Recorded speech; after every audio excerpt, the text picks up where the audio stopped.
Bismillahirrahmanirrahim, para pemirsa, murid santri dimanapun berada.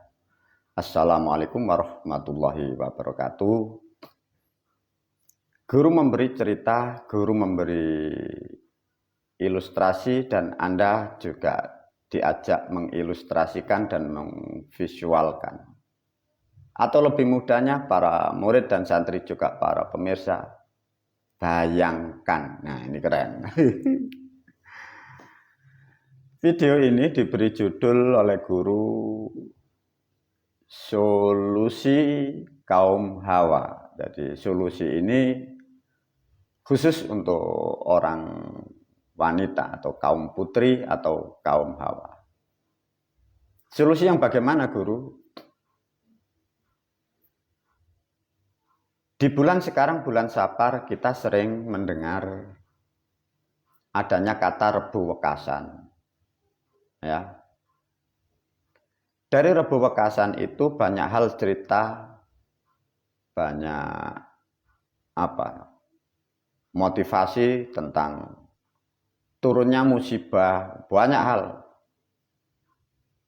Dari orang-orang terdahulu membuatlah cerita seperti itu, sehingga menakutkan dari bangsa manusia itu sendiri. Yang lebih gila, manusia berbicara kepada bangsa manusia itu sendiri. Tapi bangsa manusia itu ditakut-takuti dengan kalimat-kalimatnya sendiri. Ya, gila. Lah, kalimat itu sudah menjadikan tradisi dan keyakinan bagi bangsa manusia. Tapi manusia yang sudah error. Apa maksudnya, guru? Satu contoh para pemirsa, para murid dan santri. Pada Rebu Wekasan, guru pun mengalami hal-hal yang sangat positif. Guru ini kan sering perjalanan yang kadang para murid dan santri pun sulit memahami karakter atau keseharian guru. Pada Rebu Wekasan yang terkenal di dalam spiritual agama kita, banyak gaib-gaib yang terjadi, fenomena alam nyata dan gaib terjadi. Satu contoh peristiwa Rebu Wekasan. Dalam Rebu Wekasan, guru masuklah ke dimensi alam kehidupan setelah kehidupan dunia, artinya di alam roh yang sudah berkumpul di sana. Pada perjalanan guru masuk di sana, guru menemui suatu peristiwa yang memang sudah tahu tempatnya, bahwa di sana itu jutaan manusia berkumpul.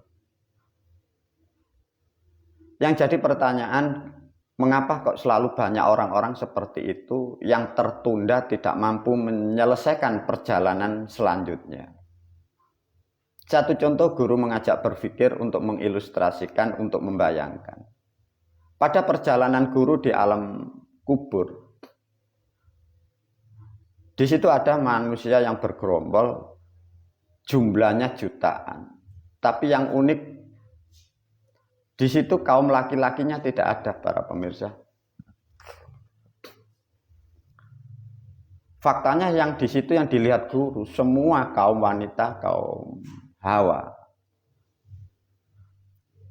Lantas apa yang kalian bayangkan, para pemirsa, tatkala guru bercerita seperti ini, guru masuk di alam sana? Apakah di sana telanjang semua? Ya. Tidak ada bajunya? Tidak ada. Para pemirsa tidak bertanya, bagaimana guru modelnya? Kalau di sana sudah lupa, tidak bisa seperti kalian di dunia membayangkan yang macam-macam. Nah, dari cerita itu apa, para murid dan santri? Disitulah ada kelompok manusia itu jutaan, mau menyeberang ke satu titian, satu tujuan, yang disebutlah ingin menuju kemuliaan, disebutlah pintu surga, mau masuk ke alam surga sana. Seperti diilustrasikan, surga itu di tempat depan jauh sana, tapi manusia bisa nyampe di sana. Itu banyak syarat yang dipenuhi harusnya. Seperti yang diceritakan orang-orang terdahulu, harus naik kambing, harus naik sapi, harus membawa pahala yang banyak. Sama memang terjadinya seperti itu. Banyaklah manusia di situ, ada yang berjalan. Ada seorang wanita pun dilihat guru, ada jatah kambingnya. Namun di situ si wanita ini orang muslim ya, karena yang di situ orang muslim semua. Karena dijanjikan kitab, diterangkan kitab. Yang punya surga ini hanya orang muslim ya. Orang kafir enggak punya surga. Maka yang di situ yang ada itu hanya orang muslim itu. Tapi telanjang semua. Jadi guru menyaksikan dan melihat ada kambing datang. Si wanita ini ingin masuk ke pintu surga. Dia naiklah kambing itu. Tapi ya tolong dibayangkan. Orang muslim itu naik kambing itu pun juga telanjang loh ya. Jangan lupa loh ya. Lah Anda pun harus membayangkan. Bulu kambing di alam kubur yang dibuat kurban idul kurban. Di sana tidak mandi itu juga puluhan tahun. Jadi bulu kambing itu sudah gini-gini. Lah itu orang Islam, orang Muslim yang ikut agama itu telanjang. Naik kambing bulunya seperti itu. Nah berjalan di Shiratal Mustaqim. Jadi di atas kambing dia tuh gini. Kira-kira jatuh enggak? Nah itu dipikir sendiri. Nah lantas ada yang sampai selamat, ada yang 99% sudah berkorban kambing di bulan Ramadan, bulan Idul Kurban, masuk neraka semua. Yang selamat hanya 1%. Lantas yang antri, yang tidak bisa masuk menuju ke pintu surga juga jutaan. Lantas guru mendekat, berkumpul di situ. Guru niatan ingin menolong. Apa para pemirsa? Malaikat di situ yang menjaga antara pintu ke surga itu masih dalam kuasa malaikat Malik. Tahu saya ingin membantu seorang wanita atau wanita kaum Hawa yang banyak, guru ditahanlah di situ dengan malaikat Malik itu. Ditanyain, "Hai Mustafa, mau ngapain Anda di sini?" Guru memberi jawaban, "Mbak Malik, bagaimana bisa sama-sama makhluk wanita ini pun juga melakukan hal sesuatu kebaikan di dunia, bahkan pun mampu membesarkan bangsa manusia, bisa melahirkan, membesarkan. Tapi mengapa kok begitu jumlah banyak? Jutaan bahkan kemungkinan miliaran itu tidak bisa di sana. Wahai Mustafa, apakah Anda tidak paham bahwa di dalam dunia, dalam kehidupan dunia, di kitab-kitabnya, kamu kan pernah dengar bahwa penghuni neraka itu sebagian besar adalah kaum wanita. Lantas kamu ingin menyelamatkan kaum wanita, itu tidak bisa." Saya bertanya kepada penjaga neraka, "Wahai penjaga neraka, wahai malaikat si Malik, saya ingin naik di langit yang tertinggi, mau menghadap kepada Allah. Katanya ada Tuhan. Silakan Mustafa kalau mau ke sana, kalau menghadap." Apa yang terjadi para pemirsa? Guru naik tahapan lebih tinggi. Di situ ada namanya wasi'a kursiyyuhus samawati wal ardh. Digambarkan, diceritakan bahwa Tuhan itu duduk di singgasana. Singgasana ilustrasinya adalah kursi. Artinya ada Tuhan Allah itu duduk di kursi sama ini. Saya datang. Rahayu ya Allah. Amin. Apa yang terjadi para murid dan santri? Guru bertanya, "Ya Allah, kok nyaman, enggak ada temannya kah?" "Enggak, saya cuma sendiri." "Mau apa Mustafa?" "Enggak, ini loh ya Allah, kok ada manusia ini, terutama wanita kaum Hawa, itu tertahan begitu banyak.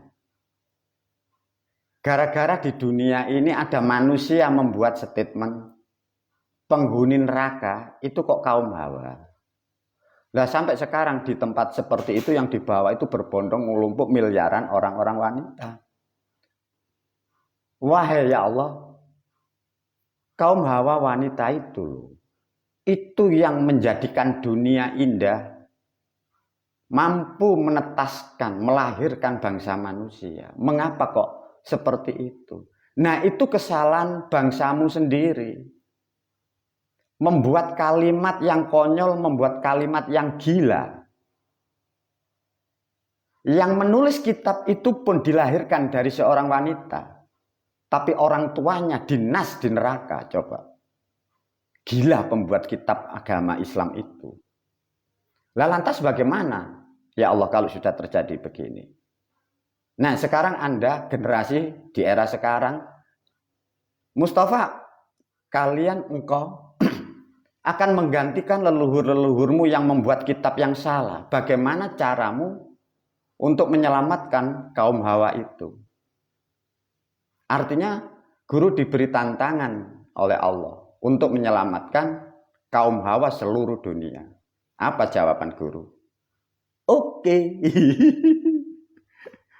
Oke ya Allah. Sudah, sana turun lagi. Apa para murid dan santri dan para pemirsa?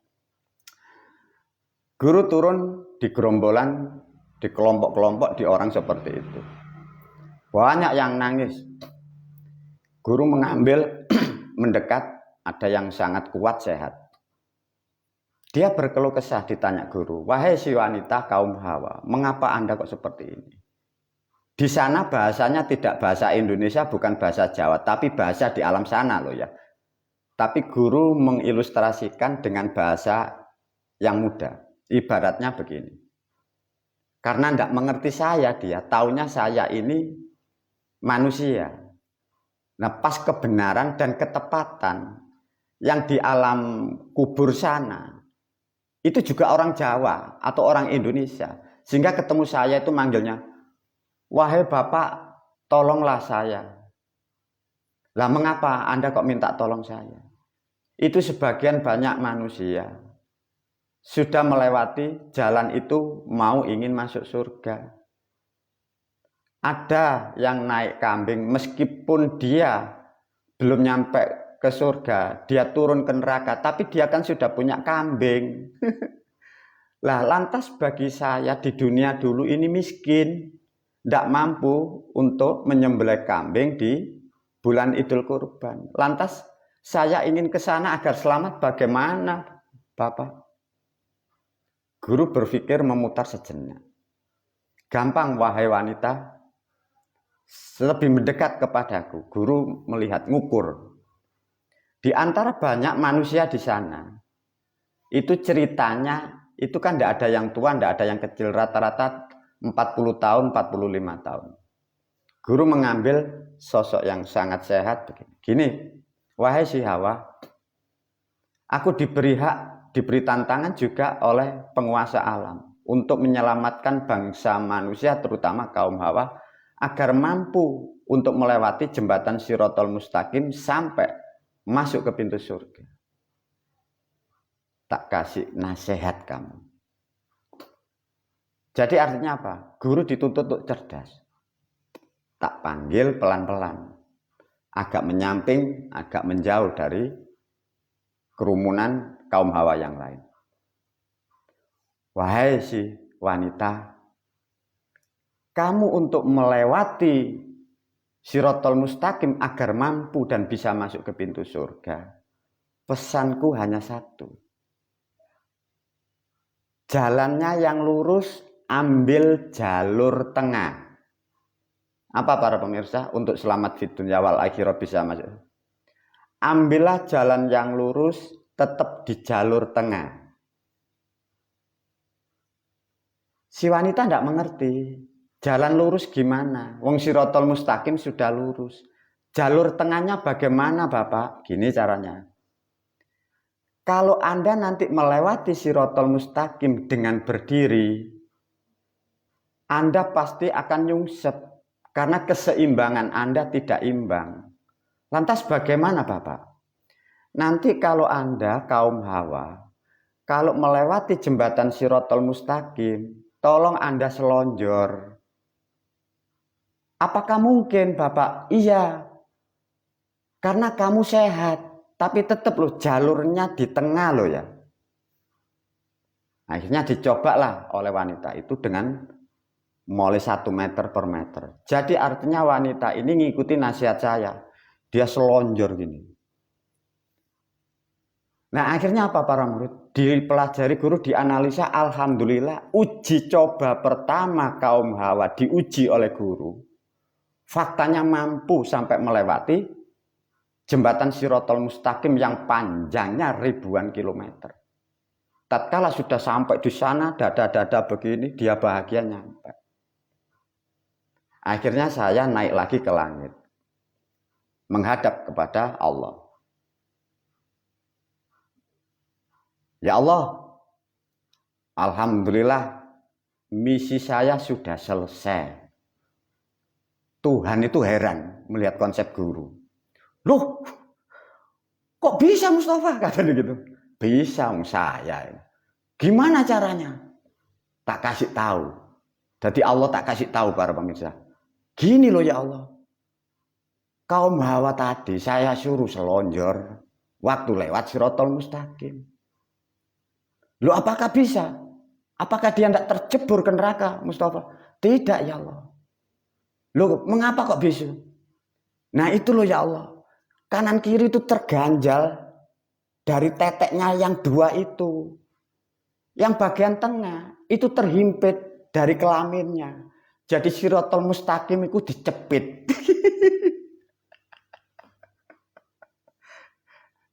Lah Tuhan Allah melihat kecerdasan utusannya, melihat saya. Tuhan itu gini-gini. Super. Saya tidak keliru memilih kamu Mustafa. Betul-betul hebat. Apa murid dan santri? Inilah berkah dari kaum Hawa petunjuk video ini ya. Untuk melewati Shirathul Mustaqim agar bisa masuk surga, besarkan teteknya. Ya.